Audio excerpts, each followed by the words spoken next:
حمدا والصلاة والسلاما قال الله تبارك وتعالى في الكلام المجيد والفرقان الحميد فإذا قضيت الصلاة فانتشروا في الأرض وابتغوا من فضل الله صدق اللہ العظیم۔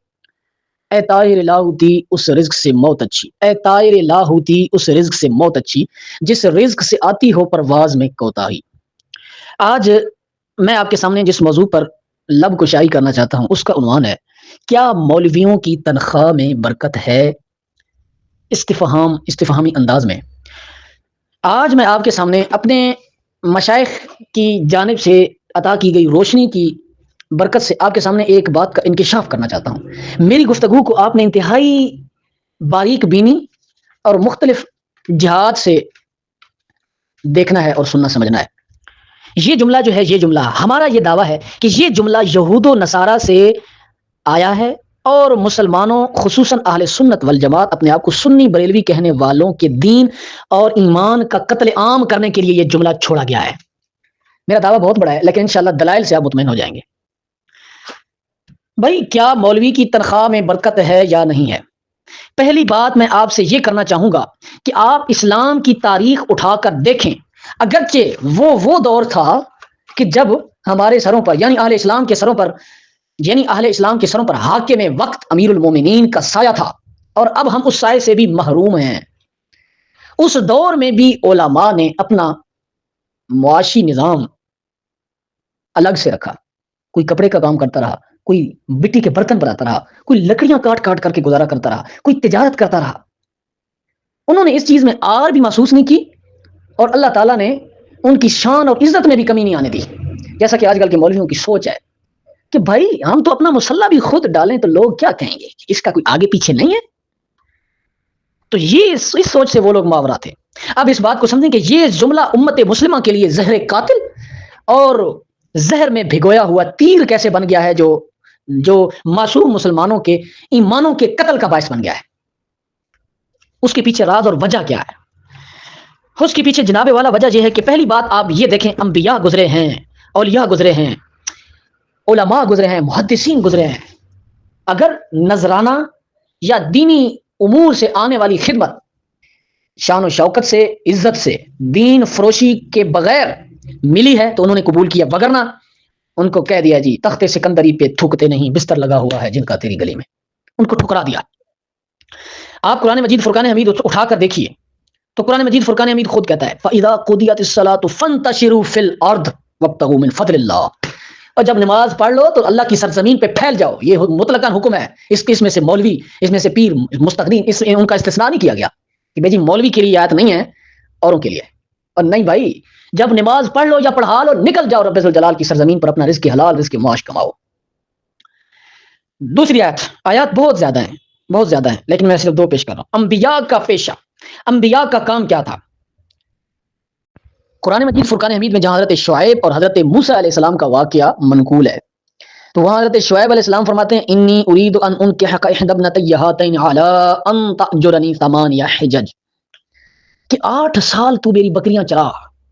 حضرت موسیٰ علیہ السلام نے چرائی اور انہوں نے آر محسوس نہیں کی، اور انہوں نے اس میں ذرا بھر بھی آر محسوس نہیں کی، اور اسی کے صدقے سے اللہ تعالیٰ نے ان کو شانیں عطا کر دیں۔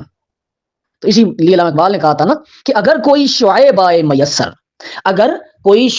میسر تو شبانی سے کلیمی 2 قدم ہے۔ بکریوں کے چرواہے سے لے کر کلیمی تک کا سفر 2 قدم پر ہے، کوئی شعیب میسر آ جائے۔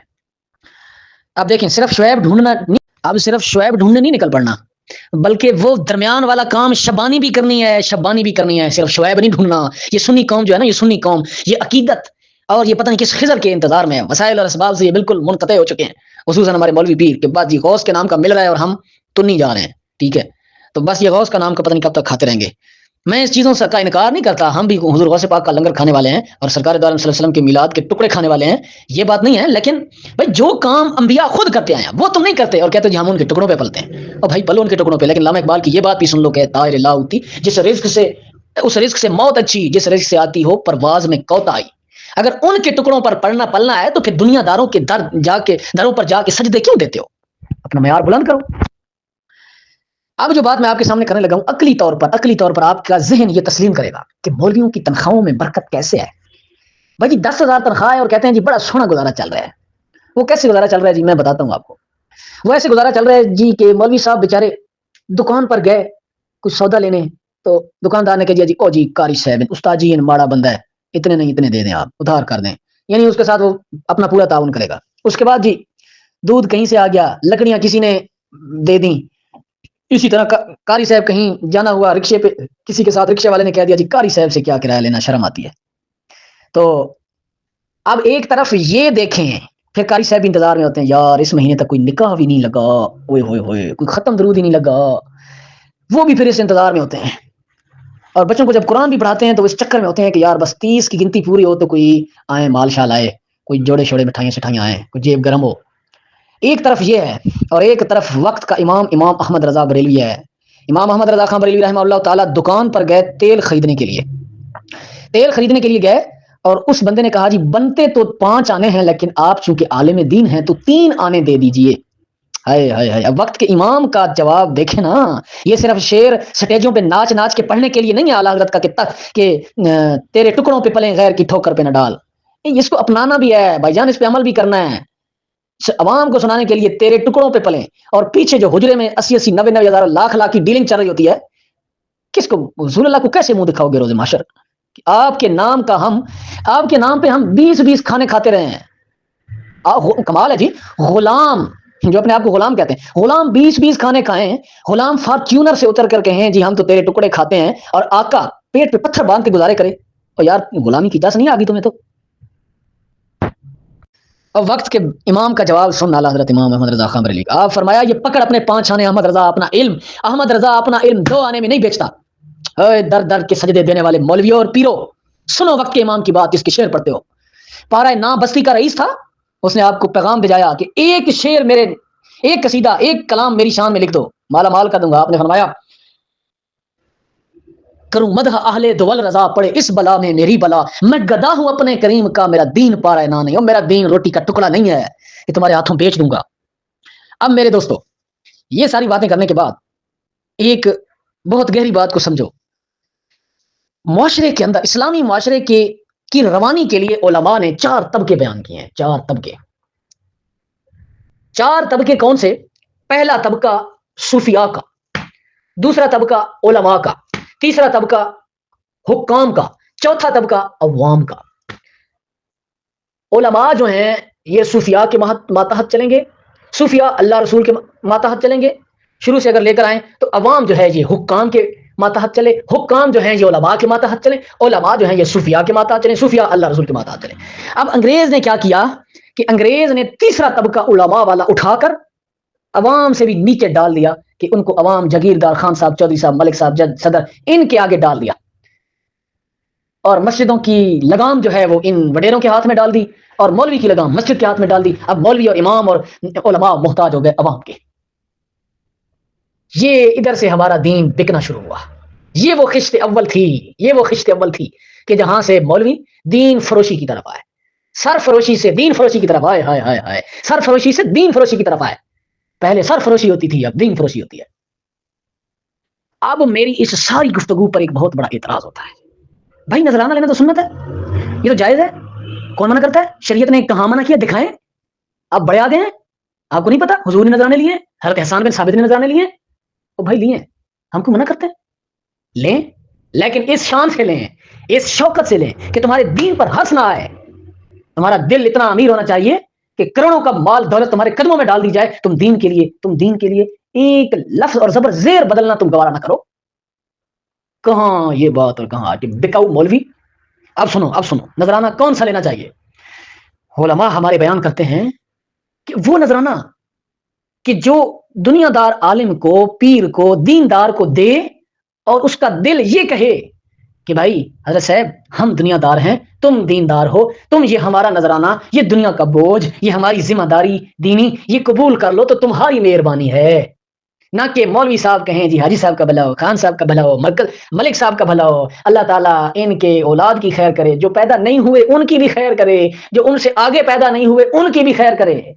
نہ کہ مولوی ان کو دعائیں دیتا پھرتے، بلکہ دنیا دار کہیں بھائی مولانا صاحب کا، عالم صاحب کا، علامہ صاحب کا، مفتی صاحب کا، پیر صاحب کا، صوفی صاحب کا بھلا ہے کہ بھائی اس نے ہماری دنیا قبول کر لی، دین داری کی جو ذمہ داری ہم پر بہت بڑی تھی، جو ہم کمزور لوگ ہیں ہم نہیں کر سکتے، وہ اس نے اپنے کندھے اٹھا لی ہے۔ حدیث پاک میں آتا ہے الید العلیٰ خیر من الید السفلی، اوپر والا ہاتھ نیچے والے ہاتھ سے بہتر ہے۔ اب یہاں اعتراض ہوتا ہے کہ جو، اسی لیے علماء فرماتے ہیں جب کسی دیندار کو دو تو ہاتھ اوپر کر کے نہیں بلکہ ہاتھ ایسے نیچے جھکا کر ایسے پیش کرو، بھائی سونے اے لے لے تیری بڑی مہربانی قبول کر لے۔ تو علماء فرماتے ہیں دیندار کو اس طرح نظرانہ دو، اس کی وہ قبول کر لے، اس کی مہربانی ہے تم پر۔ یار دیکھو کدھر علماء کو اللہ نے، اولیاء نے اور علماء نے کیا شان دی ہے، کیا شان دی ہے، لیکن یہ خود اپنے آپ کو دنیا داروں کی منڈیوں میں فروخت کرتے پھر رہے ہیں اور اپنی بولیاں لگواتے پھر رہے ہیں۔ چندوں کے ڈبوں سے مولوی لڑ پڑتے ہیں، بکریوں قربانی کی کھالوں سے مولوی لڑ پڑتے ہیں۔ کدھر وہ بات الید العلیٰ خیر من الید السفلی کہ بھائی عالم کو دو نظرانہ تو اپنا ہاتھ نیچے کر کے دو، بھائی یہ وہ اوپر سے ہاتھ رکھ کے اٹھا لے، اس شان سے ملے تو پھر۔ اب میں کہتا ہوں، چیلنج کرتا ہوں پورے پاکستان، پوری دنیا کے مولویوں کو، میں یہ نہیں کہہ رہا کہ وہ جو نذرانے لے رہے ہیں وہ ان کے لیے حرام ہے۔ اگر دین فروشی نہیں کر، اگر دین فروشی کر رہے ہیں تو پھر تو حرام ہے، تو پھر تو ان کا سب کچھ حرام ہے۔ اگر دین فروشی نہیں کر رہا اور وہ نذرانہ لے رہا ہے تو ان کے لیے حرام ہے۔ حرام حلال کی بات یہاں نہیں ہو رہی، یہاں بات ہو رہی ہے کلی طور پر عالمی سطح پر ایک دینی نظام کی، کہ دینی نظام بگاڑ کا شکار کہاں سے ہوا ہے۔ میں پوری دنیا کے مولویوں کو چیلنج کرتا ہوں کہ یہ جو کہتے پھرے نا گلی گلی میں ہمارے 5,000 میں برکت ہے، ہمارے 10,000 میں برکت ہے، 15,000 میں برکت ہے، ان کو میں کہتا ہوں یہ باہر والے ٹچکے لگانے چھوڑ دو، ٹھیک ہے، تو پھر حساب کتاب کرو، وہ میزان رکھو جو احمد رضا نے بولا تھا کہ احمد رضا چل پکڑ دو آنے پہ نہیں بکتا، 1 مہینہ یہ میزان رکھ کے دیکھو، پھر تمہیں پتا چلے گا کہ تم کتنے پانی گئے ہو، کتنا تم کسی کے ٹکڑوں پہ پل رہے ہو اور کتنا تمہاری تنخواہ کے اندر برکت ہے۔ اب یہاں پر بہت لوگ یہ کہیں گے کہ آپ لادینوں والی بات کر رہے ہیں، اور بھائی لادینوں والی بات نہیں کر، فَإِذَا عَزَمْتَ فَتَوَكَّلْ عَلَى اللَّهِ، اور اللہ کے بندے انبیاء کے اندر توکل نہیں تھا، انبیاء کیوں بکریاں چلاتے رہے؟ تم 2 ٹکے کے مولوی 2 رکعت کے امام، قوم کیا چیز ہے، قوموں کی امامت کیا ہے، اس کو کیا سمجھے یہ بیچارے 2 رکعت کے امام، تم 2 ٹکے کے مولوی 2 رکعتوں کے امام، تم یہ امید رکھو کہ بھائی میں نماز پڑھاتا ہوں، میں قرآن پڑھاتا ہوں، اللہ مجھے بھوکا نہیں مرنے دے گا، تو انبیاء جو دین لے کر آئے، جو جن کو رسالت دی گئی، وہ بکریاں چلاتے رہے، ان کے اندر نہیں تھا توکل۔ میرے اس ساری گفتگو کا مقصد یہ ہے کہ جب تک مولوی، جب تک ہمارے علماء دنیا داروں کی محتاجی سے نہیں نکلتے، ہم یکجا بھی نہیں ہو سکتے، اور دین کی بات ہم ڈنکے کی چوٹ پہ نہیں کر سکتے۔ اللہ تعالی ہمیں سمجھ نصیب فرمائے، اللہ تعالی ہمیں جذبہ نصیب فرمائے۔ وما علیہ الا البلاغ المبین۔